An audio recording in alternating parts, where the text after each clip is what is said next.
coming to Las Vegas. He's going to be a part of MECCA, taking on G Shapre, going after that Nevada title to go along with being one half of the IWGP Junior Heavyweight Tag Team Champions. TJ, thanks a lot for joining us. Thank you very much for having me. Yeah, hey, people, I'm sure a lot of people are familiar with your work, having been in WWE and Impact, back in New Japan now. What brings you to Las Vegas to compete in MECCA? Well, so FSW is a regional spot that I've been in and out of over the years. A lot of the West Coast, especially the Southwest, kind of circuit is like sort of like my saloon in between galaxies, I guess you Okay. could say. Yeah, so I guess as like a sort of to use an analogy, if Star Wars was like an allegory for my career, and I'm just kind of like Han Solo drifting along, and in between things, I end up at the same saloon out here in the Southwest. It's I was raised out here in Los Angeles, and so FSW and the scene in Las Vegas, and likewise the scenes in Phoenix and Los Angeles, the Bay Area. It's all sort of old circles that I tend to come back to. Yeah, it's really hitting a revival too. I mean, especially since the COVID shutdowns are in the past now. You take a look Yeah, at some of the work that's going on in Las Vegas. You have FSW, you have Versus, you have Dark Arts, Big Valley, Pride Style, Grab House, Best of the West, uh, the Coast, San Francisco, Los Angeles, Phoenix. It's really all booming. There's really been a big revival, I think, in pro wrestling over the last few years. yeah. I mean, it's God.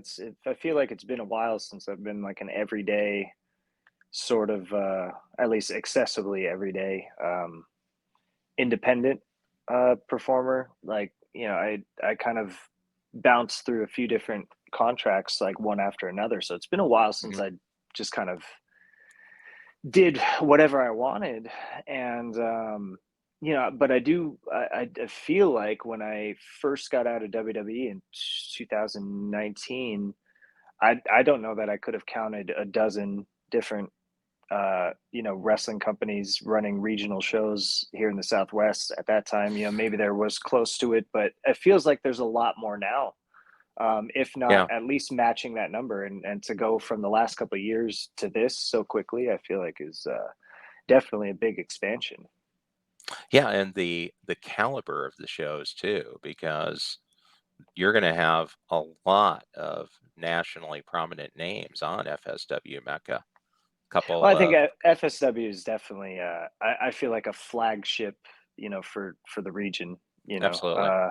They never really, they were one of the few that are kind of survived the pandemic period without having to do a reinvention and anything like that. And I think they have a strong gym system and training and hmm homegrown guys.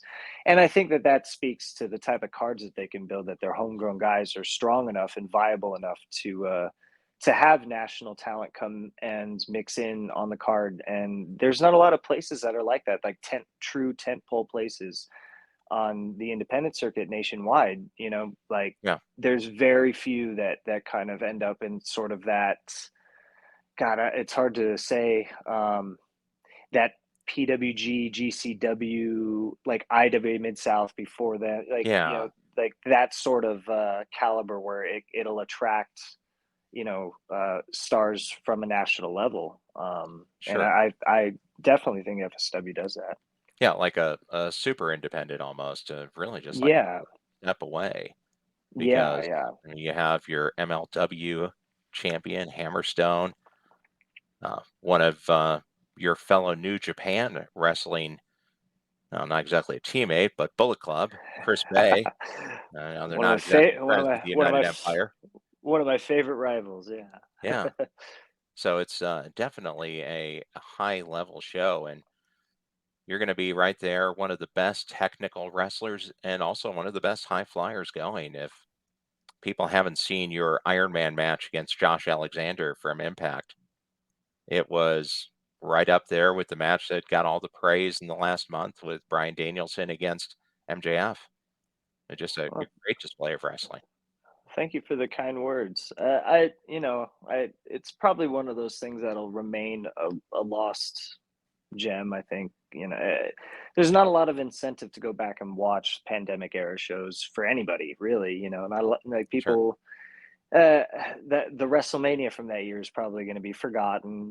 Like Hmm. there's a lot of stuff that just won't be viewed in retrospect. Unfortunately, that's probably one of those things. It's nice though that some people that did see it, they think highly of it. So Josh and I are really proud of it. We just did a tour of Australia, and we talked and kind of reminisced a little bit on it. We That's one of the few things, like, for me, that will truly be on the short list of things that I'll never really forget. I mean, I won't forget a lot of stuff, but Yeah. stuff that is on my short list of things I'm really, really proud of.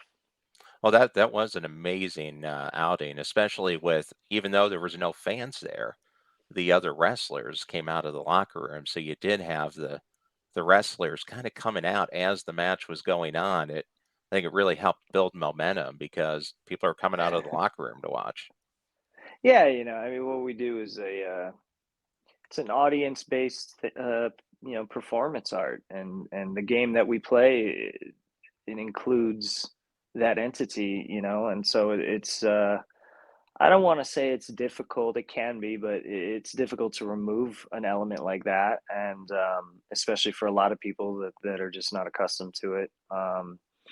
But to sort of have that, and then in the form of your own peers, is pretty big. That it's always, I guess, to put it this way, inside the industry and on our side of the curtain, it's a huge sign of respect when guys will gather around a monitor to watch a special occasion happen. Hmm. And so this was sort of a unique honor to have them, kind of meander through the curtain Yeah. and just because you never really have that opportunity either. Like a lot of guys, like I think Jericho and Shane Helms have talked about, like, watching WrestleMania matches like that were special to them, Hmm. and they would throw on some street clothes, wander out into the crowd, find a seat, and just sit amongst the audience because whatever match was, or the case maybe, like, that was special to them, and there's not a lot of opportunity to sort of do that, so it was kind of a unique experience that the monitor sellout said, "Hey, we could actually just park right here in the front yard and do it." Like, Yeah, we absolutely. could sit anywhere, so it was nice.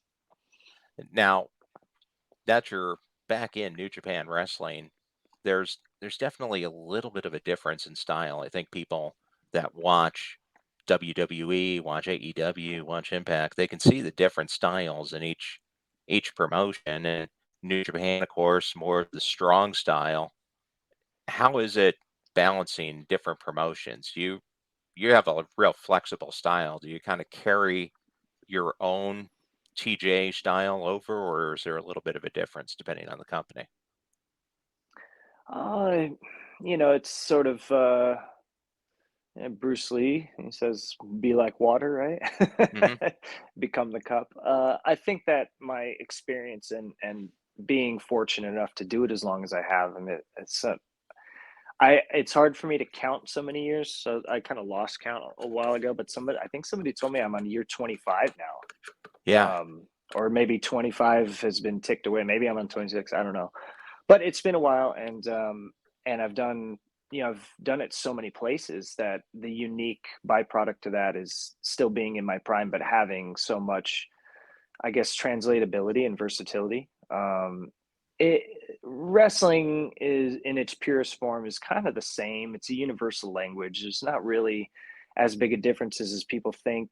They're just put in different packages. It's sort of the same meal, Hmm. but there's cultural nuances, and I think there's nuances as far as how an audience will take in what you're doing. Not so much there's a little bit of nuance to what we do in each place, but most of those nuances lie in the region and the culture, how they perceive professional wrestling. And so having that experience in so many places, I think is what helped me. And so in New Japan, there are, just like anywhere, like I said, there's nuances, but I try to bring a lot of what WWE has there, and I try to bring a lot of what Mexico has, and which is also not not a foreign concept to them. Yeah. That relationship between those two styles goes back so far, but I try to bring a little bit of everything, because knowing the nuances, I also have, I think, the ability to sort of see what something I could bring in, like from a foreign entity, that like, hey, this would fit this nuance. They don't realize it yet, but Yeah. I think this will work here, and that's so far has served me well. It brings people feel like I'm unique in each place that I go to, but honestly, it's just looking through the playbooks and seeing what can translate from one place to another. And having the adaptability to be able to kind of ebb and flow, like you said, be like water. Now, you just did a seminar workshop with some of the young wrestlers and some of the veteran wrestlers at Versus. Yeah. What information, what's the biggest piece of information you give to younger guys trying to break in? Is it more about character? Is it more about in-ring dynamics, move sets? Yeah, I find that when I am in a position to teach, especially when I'm hosting like a clinic or a seminar, that sort of thing, or like a Mhm. day camp, um, I feel like a lot of people, it's sort of not a culture shock, but like I think they feel like they're going to learn um, technical tools, and I don't mean like holds, and probably holds, but like that they'll learn techniques, and really everything I teach is like 99% philosophy based. Mhm. Um, Anybody can learn a move in an hour or 5 minutes, maybe, and you could learn a ton of moves in a day, but applying these things, and what we do is a game of life.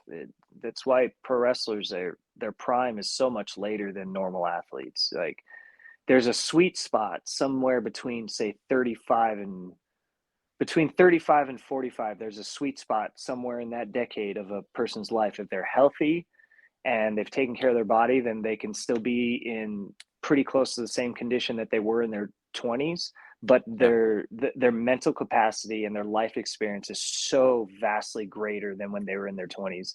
And that is the sweet spot of why a lot of pro wrestlers, they don't hit their prime until their 30s and sometimes 40s, like because that's when those two aspects of them meet, their mind and their body Where it are kind of converges. yeah, they're together for like a certain set of years. um and so a lot of what I teach is philosophy, because it really is just, it's a life game,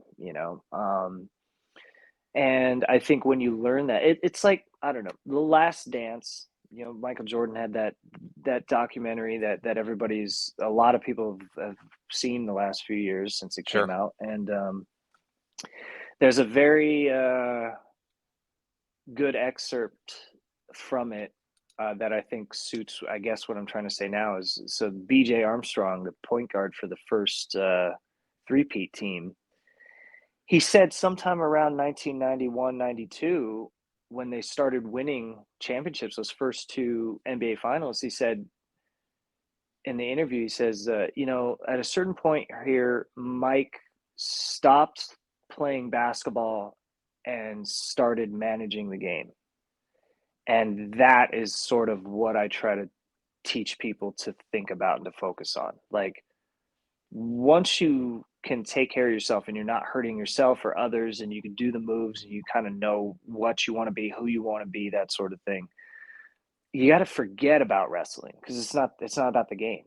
Like, and it's the same thing, like what BJ was saying. He's like, there's a certain stretch of time where all Mike did was play the game. He played basketball, and he was the best player on the planet, but the Bulls weren't winning. And then at a certain point, he focused less on basketball and he focused more on managing the game. It's like, and BJ says, I think that his verbatim, he says, Mike, he learned how to win the game. And that it's so two completely different things.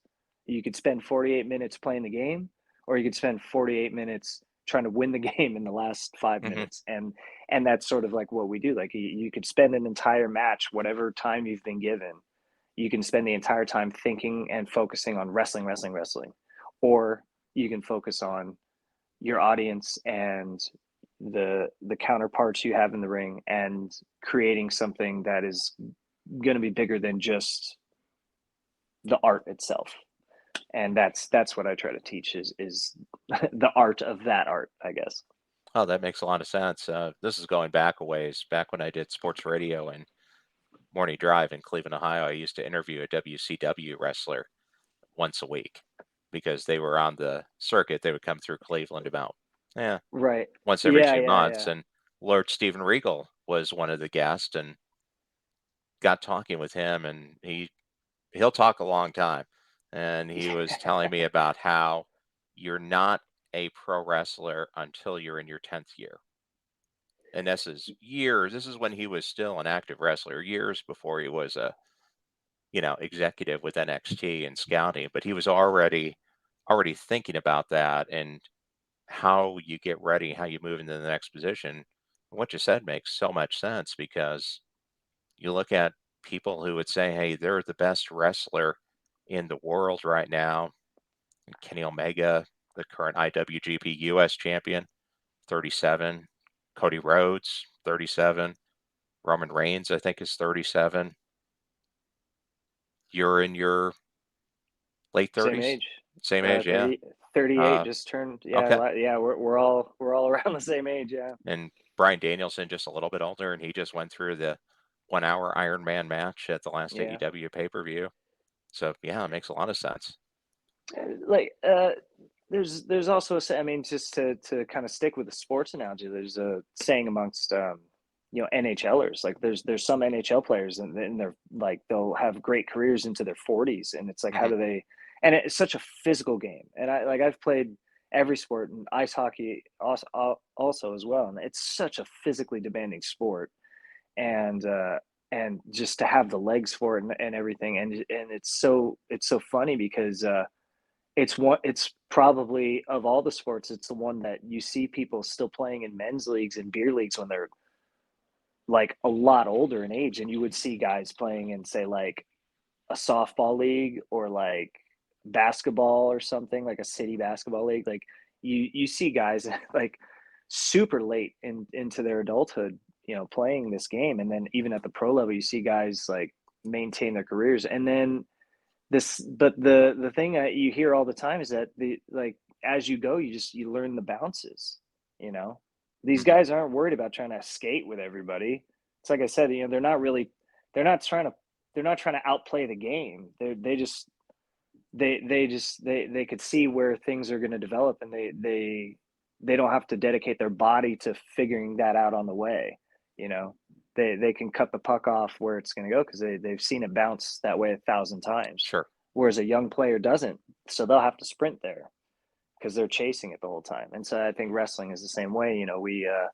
We can see how stories are unfolding and developing, and it's so funny. Like, it doesn't have to be this big monumental thing managing that aspect of it. Like, you don't have to be Hulk Hogan or The Rock or anything like that. I mean, it's great when if you discover or you become that unicorn, that generational thing. But like, Sure. I mean, just managing minute, simple details and always being able to sort of exceed the story and the expectation, of even if it's such a little thing on any given night. Like that's just a sign of experience and knowing, like, hey, this is what they're giving us, this is where we can take them, and this is what we have, this is what we could do with it, et cetera, et cetera. Well, it's the old sports cliche, the game slowed down for him. Yes, exactly. Is instead of just stringing together move, move, move, move, move, there's a pattern to it. There's a story. It has a flow to it. And Yeah, then you really you can feel feel it, you you feel can those feel near it. falls. You feel the finish. you could feel the tempo, and you sort of feel your hand on the dial, and you could spin it, speed it up, slow it down, and it takes time. Oh, absolutely. I did want to ask you about the Australian tour, the World Yeah. Series of Wrestling. That was an amazing group they had put together to take a quick tour of Australia, and there you are, the first ever Australian champion. How did you get involved in that? How did that come about? So the ad- administration for the tour, they reached out. It's a fellow, Adrian. He runs the program, and he had contacted me prior, and a lot of the guys that are on the tour, for for those of us that have been around a while, I'm one of them. We all kind of run in the same circles, so a lot of the Mhm. guys had kind of wanted to see if they can get me on board for a while, and they asked if I'd be interested, and I said yeah. And it's just really about finding a gap in my schedule. Like, New Japan has become such a demanding part of my time, professionally speaking, well, and personally speaking, I guess. So once it lined up, it was a no brainer, and it's such a wonderful show. It's amazing. It's honestly, outside of actually not even outside of, even within major companies, I would still put it up there with some of the best tours I've ever been on. It's a great program, great roster, as you said. I mean, the crew that they have is incredible. Cardona and Myers and Josh Alexander. We wrestled on one of the nights, and Mhm. a lot of people were telling us that they felt it was the best match we had had, even including the Iron Man. And they got a lot of younger guys too, Blake Christian, and they got so many guys, and they're always looking for new people and bringing on people. So for those that can find it on Fight, I recommend it. Follow them, and join the bandwagon, because it's a fun show. Yeah, pay-per-view quality cards. Yeah, absolutely. And a lot of the guys belong to bigger companies. Obviously, I'm representing New Japan. Robbie Eagles was there. Obviously, he's regional, but like, coming in representing New Japan. Josh Alexander, Impact. Jordan Grace, also Impact. Mhm. Then you got Cardona, Myers. All these names, they speak for themselves. Morrison. So it's a hell of a crew. And just as we're winding down to the last third here, wanted to ask you about being one half of the current IWGP Junior Heavyweight Tag Champions with Akira. Um, First so. first time being uh, a tag champion in a while? Yeah, God, I can't remember the last time I was. I did a little bit of dedicated team stuff earlier in my career. For my first time living in Mexico, I was 18, and I was part of a trio with Rocky Romero and a fellow by the name of Bobby Quantz, who has since gone on to a wonderful career as a Navy SEAL, and I think he's a doctor now. Oh, really? And that was his last couple years in wrestling. Actually, was that back at that time? This was like 2003, and we were in CMLL together, and we were known. We I guess we had a series of matches that are still well known to this day. And since then, I hadn't done a lot of tag team stuff. I went on to be a singles guy for a long time, and still kind of am. But the opportunity now to do that sort of thing has come up, and I've also chased it a little bit, because I've done a lot of single stuff. Obviously, like, Yeah. X Division, cruiserweight title in WWE, stuff like that. And a lot of this is just, I take pride in cruiserweight and junior heavyweight wrestling. And New Japan was always, it's my first home. It'll always be my favorite home, no matter where I go. And I always wanted to be able to come back and do stuff in the junior division. Eventually, move on and do other divisions as well. But this one was really a unique opportunity to to form a team, go after tag titles, and to be sort of a mentor to my partner Akira. I think I was wrestling before he was born, Oh, really? and so he reminds me of me a lot. And it's funny because he does sort of run into the same pitfalls and hurdles that I did. And I would tell him, like, God, I never thought I'd see the day when I'd see this ahead of time in somebody else's career, but I do. And I tell him, I said, yeah, I help him out with whatever I can, and he's really such an incredibly talented kid for his age, and we get along really well. And Will Ospreay, good friend of mine, Hmm. in and out of the ring, and to sort of be like the Sean to his Hunter, or the Hunter to his Sean. We joke that we sort of have that dynamic as Sure. far as like coming together, and me joining the United Empire, and so it's a very, very fruitful experience for me so far. And to the junior tag team championship is it's, to me, a very prestigious prize. Like the New Japan junior divisions is really something special, and I believe we are closing in on the longest reigning champion too. Really? I think we might be like, I think we've moved into like the top 3 or 4 all time.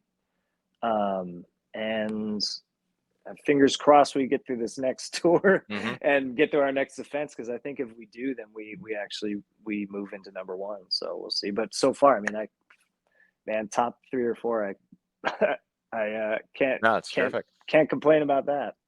And it's a great sense of, I don't know what you want to say, continuity, completion. Having been one of the youngest wrestlers to ever compete in New Japan Wrestling, starting at the New Japan Dojo and now coming back and winning again. That's a tremendous career arc. Yeah, I still hold a few unique records, age records. I think I'm the youngest gaijin to wrestle in the Tokyo Dome for New Japan, and I think I'm the youngest gaijin ever in the history of New Japan. Both at 18 and like shortly after I'd turned. And I think some this is a less flattering age milestone, but I think somebody else told me, like, as far as like years of being absent and returning and Uh huh. like The winning, longest or gap. like, yeah, like joining the best of the Super Juniors field or something. I want to say Chris Charlton told me that there's a couple new age milestones, me coming back after X amount of years, because not a lot of people, man, not a lot of people have, I guess, careers that span 25 years, Sure. that let alone ones that kind of come back to, or within a company. So I guess there's a few that I probably shouldn't be proud of, but they're unique nonetheless. Nothing wrong with longevity. No, no, no. I And enjoy it. I think New Japan, it's always been the king of sports, right? It's Yeah, always been up there, if not the most prestigious pro wrestling company, definitely in America for a long time. Number two, WWE, New Japan. Now you have a lot of companies going in America, but New Japan is still staying involved. You see a lot of New Japan presence on AEW, a lot of New Japan presence now on the relaunched Ring of Honor. And then we have two cards coming up here real quick. The Multiverse United coming up at the end of this month, New Japan and yeah, Impact. yeah, And then Forbidden Door was just announced with New Japan and AEW. yeah, yeah. New Japan has a unique footprint on the history and probably the foreseeable future of professional wrestling in any region. And you know it's sort of subjective, I guess, like speaking on what you said, like as far as the scope of it, like Hmm. what size it is, like is it #2 or something like that. Some people will say, but that's all subjective. And Sure it I is. think obviously if we were to set the bar on certain metrics of business, like they probably don't hit #2. Like there was WCW before them. AEW now is doing amazing business. Hmm. WWE is always going to sort of be the front runner, probably forever. That's just how far of a lead they have.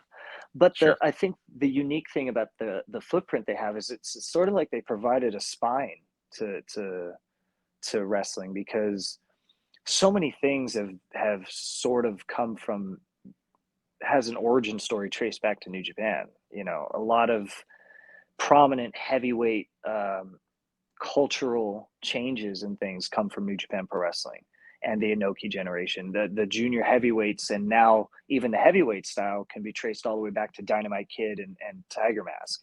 Sure. And you know, the junior heavyweights led to the cruiserweights in WCW, which led to, you know, WWE, like, rounding out the careers of guys that had these tools that were cultivated through that and became these huge entities for WWE. You know, Eddie Guerrero, Chris Benoit, Rey Mysterio, Chris Jericho, all these guys and more. Like, these guys cut their teeth and really came through New Japan Pro Wrestling, and they're still doing that. You know, even when I was coming through for the CWC, it was like, well, he was a New Japan guy, and Sure. that the J Cup is the measuring stick for stuff like the CWC. So now in the future, if AEW does a middleweight tournament or a lightweight tournament, it's like they're going to compare it to the J Cup.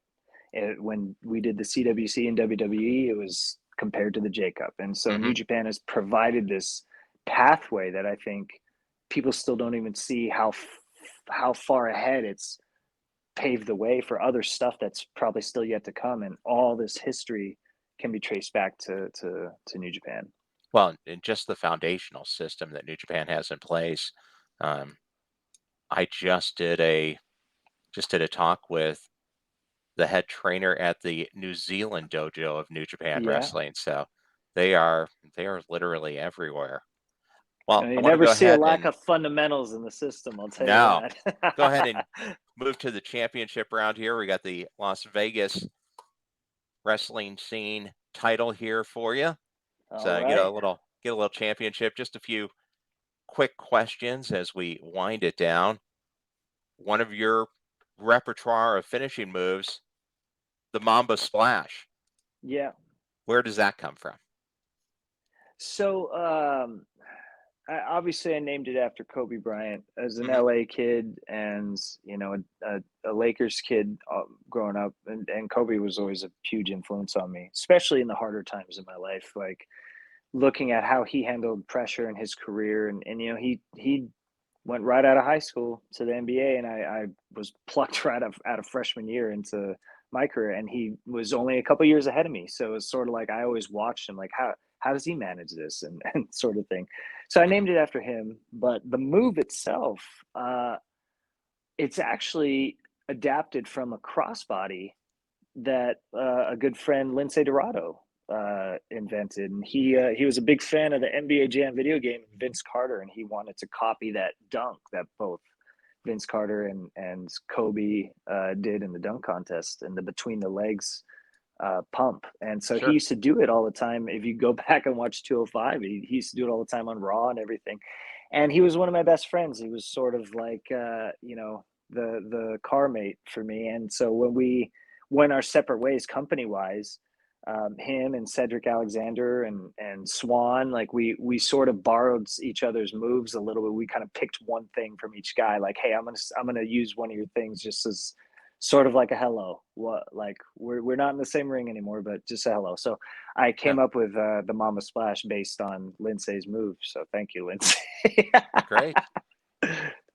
Now, how about your favorite opponent of all time? Oh, that is a tough one. I probably want to say Rocky Romero, because he's like my oldest friend in wrestling. Him and Ricky Reyes.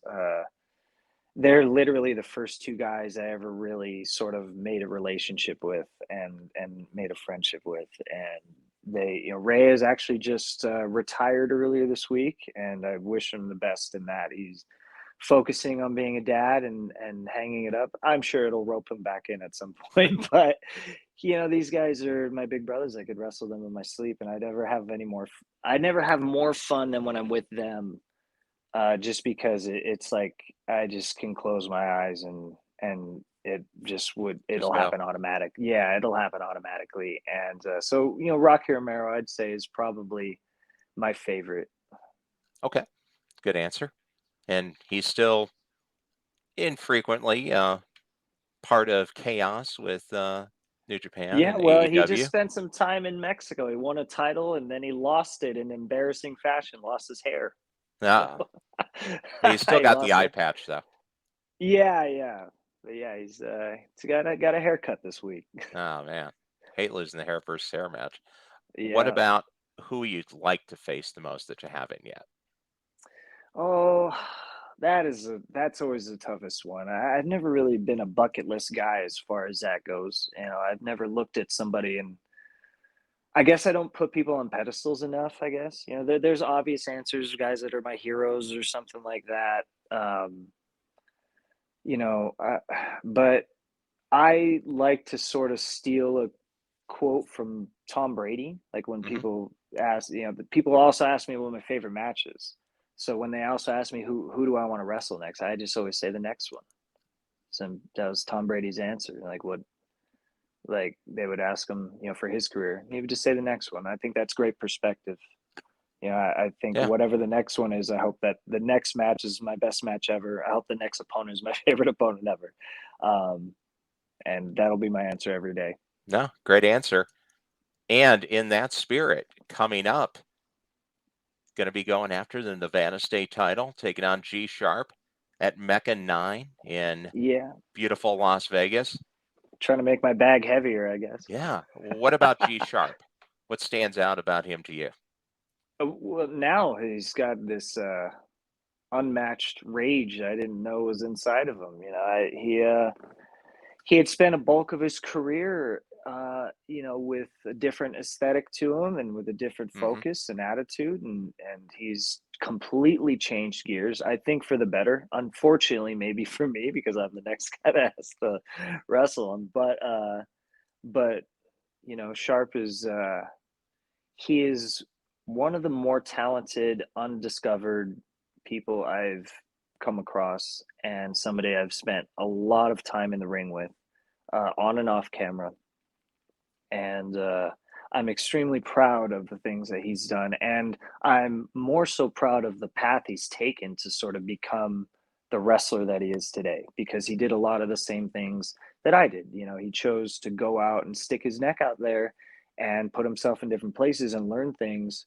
And, you know, it may seem like you're not risking a lot just to gain knowledge, but it's hard to get people to be motivated and sort of motivate yourself to do these things, to just leave home, to live out of Sure. a duffel bag and to go to foreign countries and things like that.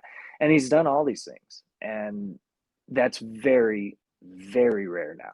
It was rare before, but it's extremely rare now. And so it's been one of my guilty pleasures the last several years is watching him grow and evolve and adapt, and I can't wait to see what he does after he tries to kick my teeth in, because the next few steps in his career I think are going to be great.